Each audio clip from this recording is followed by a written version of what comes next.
JEE PYQ questions பண்ணலாம் பாருங்க. If momentum P, area A and time T are taken to be the fundamental quantities, then the dimensional formula for energy is dash கேக்குறாங்க. ஜெனரலா fundamental physical quantities MLT ல கொடுப்பாங்க. இப்போ fundamental physical quantities momentum, area, time அப்படி எடுக்க சொல்லிட்டு இப்போ எனர்ஜிக்கான dimensional formula in terms of PAT ல கேட்டிருக்காங்கப்பா. அப்போ என்ன பண்ணலாம்னா எனர்ஜி டிபெண்ட்ஸ் ஆன் என்ன பண்ணலாம், மொமெண்டம் போட்டுக்கலாம் அண்ட் ஏரியான்னு போட்டுக்கலாம் அண்ட் டைம் போட்டுக்கலாம். இது பவர்லாம் ப்ராப்பர் பவர் தெரியணும். அதனால ஸ்மால் ஏ பி சின்னு பவர் போட்டுட்டு இந்த ஏபிசி கண்டுபிடிச்சிட்டோம்னா நமக்கு ஆன்சர் கிடைச்சிருப்பா. இந்த ப்ரொபோர்ஷனாலிட்டி ரிமூவ் பண்ணால் ப்ரொபோர்ஷனாலிட்டி கான்ஸ்டன்ட் வரும், அது டைமென்ஷன்லெஸ் கான்ஸ்டன்ட். அதனால அது எடுக்க தேவையில்ல. டைரெக்டாக நம்ம என்ன எடுத்துக்கலாம், e is equal to b power a power b d power c போட்டு இப்போ டைமென்ஷனல் அனாலிசிஸ் மெத்தட் யூஸ் பண்ணி இந்த ஏபிசியை கண்டுபிடிச்சிடலாம். இப்போ டைமென்ஷன் ஃபார்ம் ஆஃப் இக்கு என்னது, எம்எல் பவர் 2 டி பவர் -2 கரெக்டாக. இப்போ மொமெண்டம்க்கு என்ன ஃபார்முலா, எம்எல் டி பவர் -1, இது பவர் வந்து ஏ இருக்குது. ஏரியாவுக்கு என்னது எல் பவர் 2 பவர் பின்னு போட்டுக்கலாம். ஓகேவா. டைமுக்கு வந்து டீன்னு போட்டு பவர் சி போட்டுடலாம். இப்போ எம்எல்லாம் கரெக்டாக எழுதுங்க. எம் பவர் ஏ மட்டும் தான் இருக்குது. எல் பவர் பார்த்தீங்கன்னா இங்கே எல் பவர் ஏ இருக்குது, இங்கே எல் பவர் 2b இருக்குது, +2b கரெக்டாக.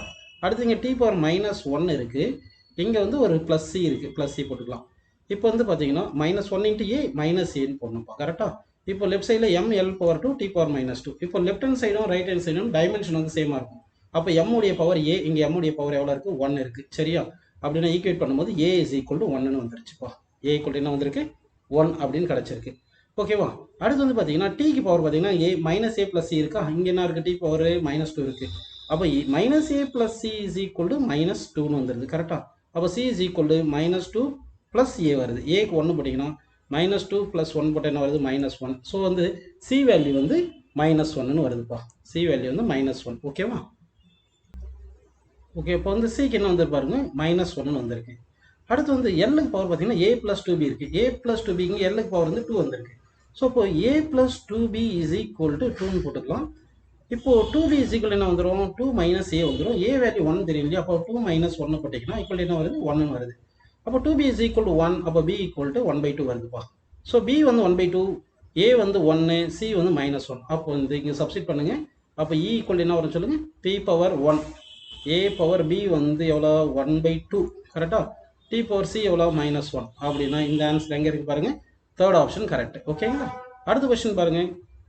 Which of the following combination has the dimension of electrical resistance? Epsilon naught வந்து permittivity of vacuum, mu naught வந்து permeability of vacuum சொல்லியிருக்காங்க. இப்போ நம்ம என்ன பண்ணலாம்னா வந்து சப்போஸ் ஃபர்ஸ்ட் ஆப்ஷன் எடுத்து பார்க்கலாம் பாருங்க. எப்படின்னா √μ0/ε0 இருக்கு இல்லையா, இதில் μ0 மல்டிப்ளை பண்ணி டிவைட் பண்ணுங்கப்பா.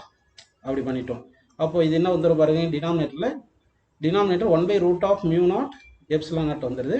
நியூமரேட்டரில் μ0² வந்து μ0 மட்டும் போட்டுக்கலாம், ரூட் எடுத்துட்டு. இப்போ 1/√μ0ε0 தான் சி. அப்படின்னா இது ஈக்குவல் டு μ0 × சின்னு போட்டுக்கலாம். அதாவது 1/√μ0ε0 வேல்யூ தான் சி அப்படின்னு போட்டுக்கலாம். இப்போ μ0 சிக்கு டைமென்ஷன் கண்டுபிடிக்கணும். ஓகேவா. இப்போ நம்ம μ0க்கு டைமென்ஷன் கண்டுபிடிச்சிட்டு அதுக்கடுத்து சிக்கு டைமென்ஷன் கண்டுபிடிச்சு சப்ஸ்டிட் பண்ணோம்னா ஆன்சர் வந்துடும். இப்போ μ0க்கு டைமென்ஷன் என்ன பண்ணலாம் சொல்லுங்கள். இப்போ force is equal to μ0 I1 I2/2πr × L அப்படின்னு ஒரு ஃபார்முலா உங்களுக்கு தெரியும். இந்த R dimension L dimension cancel ஆயிடுது, 2πக்கு நோ டைமென்ஷன். அப்போது இங்கே எஃப்க்கு வந்து dimension formula ML T power -2 போட்டு ஈக்குவல் டு μ0 × I1 × I2 வந்து I பவர் 2ன்னு வச்சுக்கலாம் கரெக்டுங்களா. அப்போ μ0 ஈக்குவல் என்ன வந்துடும், I பவர் 2 இந்த பக்கம் வச்சுன்னா μ0 is equal to ML T power -2 I power -2 வந்துருச்சு. ஓகேங்களா.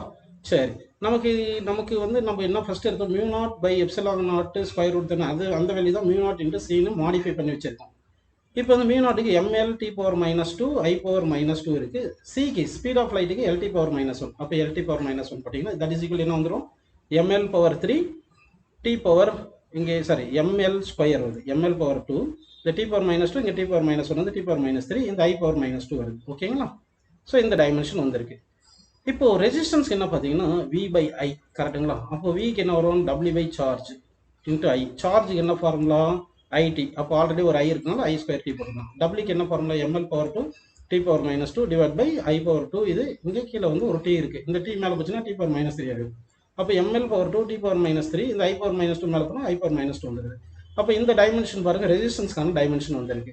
அப்போ நமக்கு இங்கே μ0 C வேல்யூ என்ன வந்திருக்கு, ரெசிஸ்டன்ஸ் உடைய டைமென்ஷன் வந்திருக்கு. அப்போ μ0 C தான் √μ0/ε0. ஸோ √μ0/ε0 தான் டைமென்ஷன் ஆஃப் என்ன எடுத்துக்கலாம், ரெசிஸ்டன்ஸ்னு போட்டுக்கலாம்ப்பா.